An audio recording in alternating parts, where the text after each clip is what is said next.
బాబురెడ్డి గారు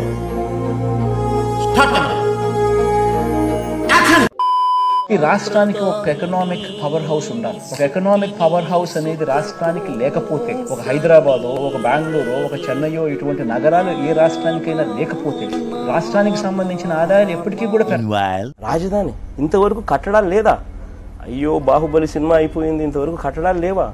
ఒరే అన్న రూల్స్ పెడతారు, ఆయన ఫాలో అవ్వరు, కానీ మనం ఫాలో అవ్వాలి. Flash back. That's going to be the iconic secretariat. Several months later. నేను కట్టబోయే రాజధాని ఇది, ఇదిగో నేను కట్టబోయే రాజధాని అని చెప్పి మనందరికీ గ్రాఫిక్స్ చూపించాడు. 4.5 సంవత్సరాల కాలం అయిపోయింది, ఇంకా మనకు గ్రాఫిక్స్ చూపిస్తూనే ఉన్నాడు. తెలియక అడుగుతున్నాను, ఇదో బతుక చెప్పండి. గ్రాఫిక్స్ చూపిస్తూనే ఉన్నాడు.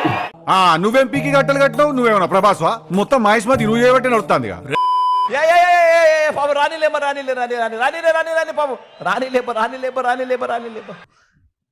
ఇదేంటో అయితే, అరే నీ అబ్బా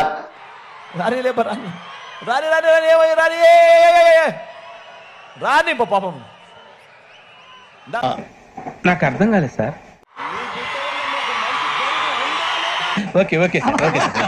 బాగా ఎక్సైట్మెంట్ ఫీల్ అవుతుంది. మన స్టైల్ ఏదైనా పాడరా శాస్త్రి? ఓకే గురుజీ.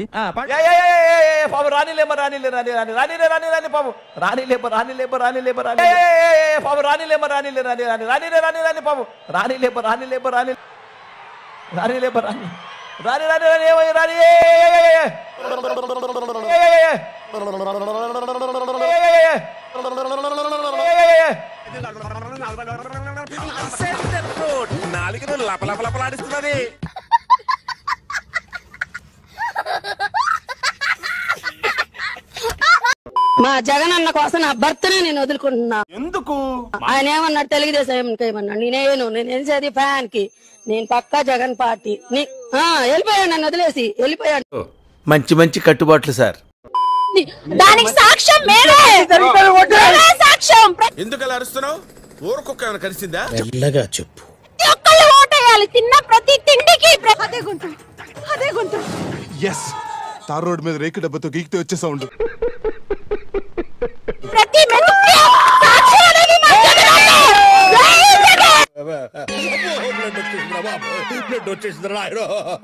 పొద్దున్నే బేవర్స్ గాళ్ళు ఎక్కువైపోయారు.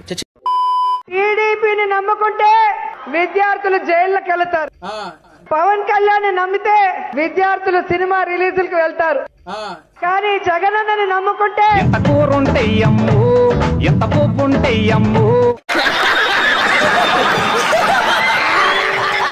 మీరు చేపల పులుసు బాగా వండుతారు అని చెప్పి ఒక తెలిసిపోయిందా? మీ అందరికీ తెలిసిపోయిందా? వండుతారు అని చెప్పి ఒక కాంప్లిమెంట్ ఇటీవల విన్నాం. రేవంత్ రెడ్డి మీరు చేపల పులుసు బాగా వండుతారు, కేసీఆర్ కు వండి పెట్టారు. అన్ని వేసుకోరా, తినమ్మా. ఇదిగో క్యారెట్ వేసుకో, క్యాబేజ్ వేసుకో, తిను. తినాలరా, తిను తిను. ఇదిగో అప్పుడు నలిపేస్తున్నా, అది కూడా తిను. ఇప్పుడు తిను, అదిరిపోద్ది. రోజుకి టికెట్ ఇవ్వద్దని చెప్పి తాడేపల్లి వెళ్తున్నారు. ఇవన్నీ చూస్తున్నాం కదా, నవ్వుతారేంటి? వైఎస్ఆర్ కాంగ్రెస్ పార్టీలో మీకు అంత రెడ్ కార్పెట్ ఉన్నట్టు. మంత్రి పదవి ఇచ్చుకున్నాడు తప్ప ఎవరికి ఏమీ లేదు. కానీ ఈ రోజు మీరు చూస్తే శాశ్వత ఉద్యోగాలు 2,14,000 ఉద్యోగాలు ఎవరికి ఇచ్చారు, ఎప్పుడు ఇచ్చారు, ఎలా ఇచ్చారు? చెప్పుకోవట్లేదేమో. ఇంకా లాక్కండి తెగుద్ది. నాకు అదే అనిపిస్తుంది. శాశ్వత ఉద్యోగాలు 2,14,000 ఉద్యోగాలు ఎవరికి ఇచ్చారు, ఎప్పుడు ఇచ్చారు, ఎలా ఇచ్చారు? డేటా ఇస్తాను, మీరు తీసుకోండి. మీ ప్రత్యర్థులను తిట్టి, మీ ప్రత్యర్థులను అవమానించి, మీ ప్రత్యర్థుల్ని రోజువారీ గేలి చేసి మీరు ఎన్నికల్లో గెలవాలని అనుకుంటున్నారు అనేది వాస్తవం కాదా? కాదు, ద్వేషం ఉంది రోజాకి అని అంటారు. ఎందుకు కారణం? ద్వేషం ఎప్పుడు నేను ఎవరి మీద పర్సనల్ గా పెట్టుకోను. నా క్యారెక్టర్ మీకు బాగా తెలుసు. అపోజిషన్ పార్టీ ఏదైతే ఉంటుందో అది ప్రజలకు ఏదైనా తప్పు చేసినా దాన్ని నేను హైలైట్ చేసి మాట్లాడతానే తప్ప పర్సనల్ గా ఎప్పుడు నేను మాట్లాడింది లేదు. దగ్గర చెవులో పువ్వులు పెట్టుకుని చాలా మంది ఉంటారు, వాళ్ళకి చెప్పుగా. బాబు నాయుడు అధికారంలోకి వస్తే మీ భవిష్యత్తు ఏంటి? ఊహిస్తేనే భయంకరంగా ఉంది.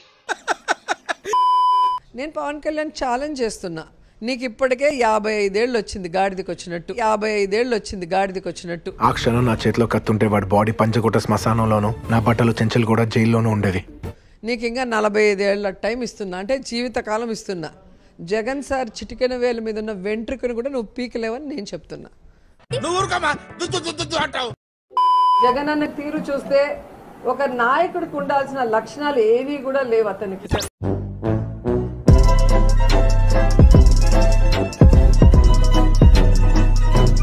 ఇప్పుడు ఏం చేద్దాం మనం?